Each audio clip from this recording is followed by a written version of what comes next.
கூடியிருக்கும் அனைவருக்கும் எனது முத்தான முதற்கண் சலாத்தினை தெரிவித்துக் கொள்கிறேன். அஸ்ஸலாமு அலைக்கும் வரஹ்மத்துல்லாஹி வபரகாத்துஹு.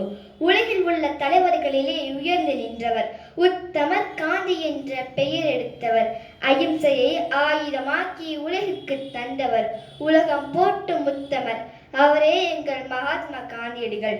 நான் இன்று மகாத்மா காந்தியடிகளை பற்றி ஒரு சில வார்த்தைகள் பேச வந்துள்ளேன். ஆகஸ்ட் 15 இது ஒரு சாதாரண நாளன்று.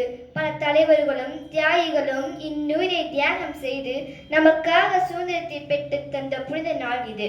கத்தியின்றி ரத்தமின்றி யுத்தம் ஒன்று வருகிறது என்று அகிம்சை வழியில் இந்திய நாட்டு விடுதலைக்காக பாடுபட்டவர் தான் நம்முடைய தேசத்தந்தை மகாத்மா காந்தியடிகள். இவருடைய பெயர் மோகன்தாஸ் கரம்சந்த் காந்தி என்பதாகும். இவர் 1869ஆம் ஆண்டு அக்டோபர் 2ஆம் நாள் குஜராத் மாநிலத்தில் போர்பந்தர் என்னும் ஊரில் பிறந்தார். இவரது தந்தை கரம்சந்த் காந்தி, தாயார் புத்லிபாய் அம்மையார். இவரது மனைவியின் பெயர் கஸ்தூரிபாய் என்பதாகும். காந்தியடிகளுக்கு மகாத்மா என்னும் கௌரவத்தை வழங்கியவர் ரவீந்திரநாத் தாகூர் ஆவார். அகிம்சை என்னும் வன்முறையற்ற மாபெரும் மந்திரத்தை உலகிற்கு வித்திட்ட உன்னத மனிதன் மகாத்மா காந்தியடிகள் ஆவார்.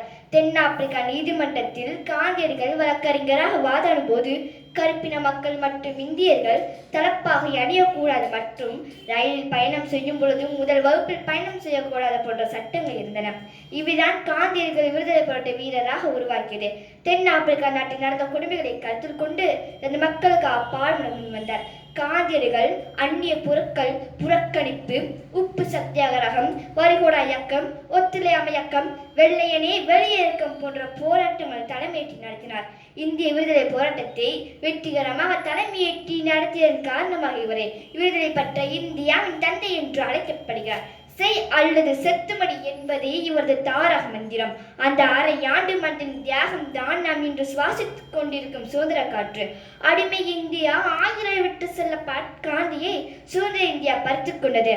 ஆம், ஜனவரி 30, 1948 நாடுதான் கோட்சே என்பவர் காந்தி சுட்டுக் கொல்லப்பட்டார். மகாத்மா காந்தி மரண தினமான ஜனவரி 30 தியாகிகள் தினமாக கொண்டாடப்படுகிறது.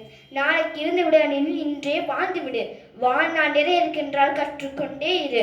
உன் மனதில் இருக்கும் எண்ணங்கள் தான் உன் வாழ்க்கை மற்றும் எண்ணங்கள் என்பதை மறந்து விடாது என்று காந்தியடிகளை வாழ்வாக்குவோம். வாய்ப்புக்கு நன்றி கூறி இத்துடன் உரையை முடிக்கிறேன். நன்றி. அஸ்ஸலாமு அலைக்கும் வரஹ்மத்துல்லாஹி வபரகாத்துஹு.